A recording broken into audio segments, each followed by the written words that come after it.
ये देखिए, मानवता, इंसानियत और शायद करुणा की हद। ये तारीफ नहीं है, इसे तंज समझिए। क्या कभी इंसान ऐसा भी हो सकता है?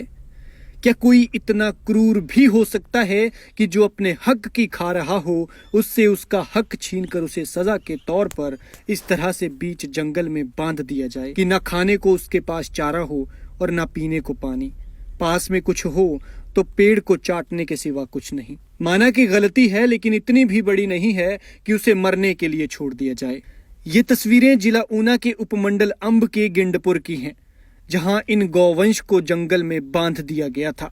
हालांकि स्थानीय पंचायत प्रधान से बात करने पर पता चला कि मामला गरमाने के बाद इन्हें जंगल में छोड़ दिया गया है। लेकिन इन गौवंश को जंगल में बांधने की जो वजह बताई है, वो जानकर आप हैरान रह जाएंगे और सोचने पर मजबूर हो जाएंगे कि गौवंश का ये आखिर कैसा सम्मान और ये कैसी इंसानियत की गौवंश को जंगल के बीचों बीच इन्हें भूखा प्यासा मरने के लिए छोड़ दिया जाए, फिर चाहे रात को कोई खूंखार जानवर इनका बेरहमी से शिकार कर इन्हें मौत के घाट उतार दिया जाए। जनाब, यहाँ बिल्ली को मारने पर भी पाप समझा जाता है, तो फिर ये तो गौ माता है, गौवंश है।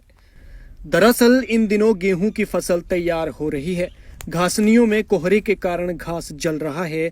ऐसे में इन जानवरों को खाने को कुछ नहीं मिलता, तो ये गेहूं के हरे भरे खेतों का रुख करते हैं। बस कुछ बेरहम किसानों को यही बात इतना अखर गई कि हर रोज डंडा मारते मारते जब वो थक गए, तो एक दिन इनका पक्का इंतजाम किया और जंगल में बांध आए। और शायद वो विचार करना भूल गए कि ये पशु तो वही खा रहा है जिस पर भगवान ने इनका नाम लिखा है। जैसे कहा भी जाता है, दाने दाने पर लिखा है खाने वाले का नाम।